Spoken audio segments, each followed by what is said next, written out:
bateu a cabeça. O que devo fazer?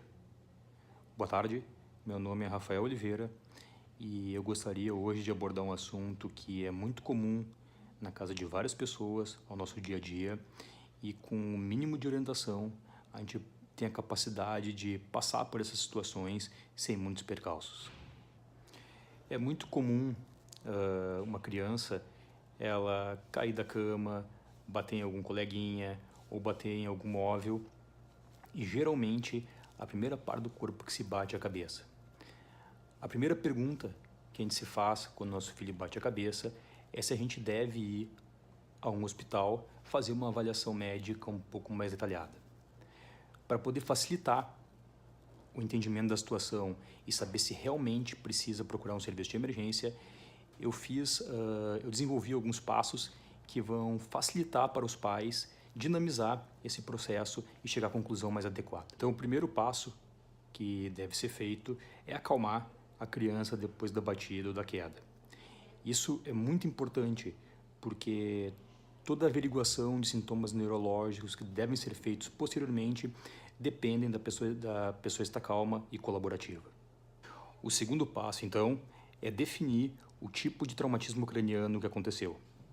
Para questões médicas, existe um maior número de divisões de traumatismo crânioencefálico. Para questões domiciliares, eu dividi para facilitar em dois tipos. Então, se a criança caiu ou se bateu e machucou a cabeça, a gente tem que ter um ponto divisório crucial, que é: a criança desmaiou? Caso ela tenha desmaiado por mesmo questões de segundos, a gente deve de imediato levar um serviço de emergência para uma avaliação médica mais detalhada. Caso não tenha ocorrido nenhum tipo de desmaio, a gente passa daí para o terceiro passo.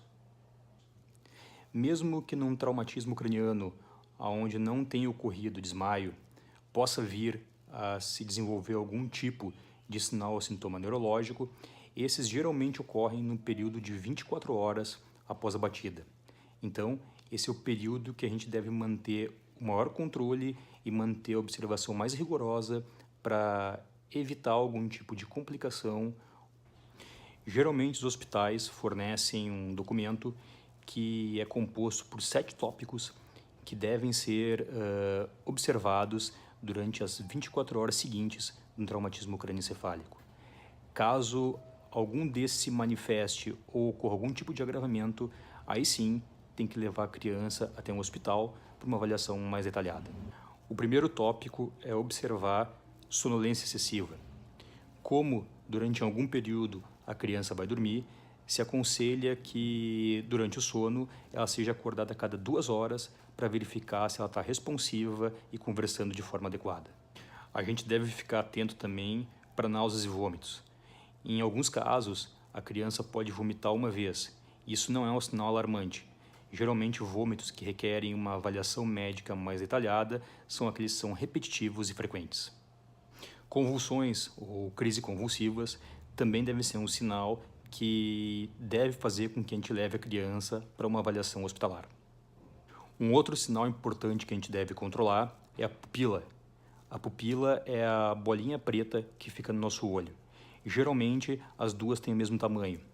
Caso se perceba que uma esteja maior do que a outra, deve-se levar para uma avaliação médica mais detalhada. Toda vez que se vai avaliar uma criança nesse período de 24 horas, tem que se pedir para ela mexer os braços e as pernas. Caso algum braço ou alguma perna não esteja com a mobilidade prévia ao traumatismo, também vai necessitar uma avaliação. Dores de cabeça muito fortes e não corriqueiras também devem ser averiguadas. E para terminar, caso haja algum tipo de confusão mental ou alteração de comportamento, o pai deve levar seu filho até um serviço de emergência. Passando essas 24 horas, provavelmente o problema vai estar resolvido. A gente tem que atentar para mais 2 pontos importantes. A gente deve evitar medicamentos fortes para dor durante esse período, tipo derivados de morfina como a codeína, um muito famoso é o Tilex.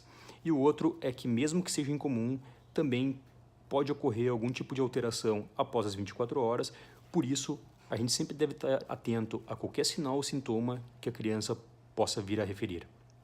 Então, seguindo essas regras básicas, a gente pode evitar uma ida desnecessária da criança ao hospital. Espero que tenha sido útil para vocês essas informações. Muito obrigado pela atenção e até a próxima.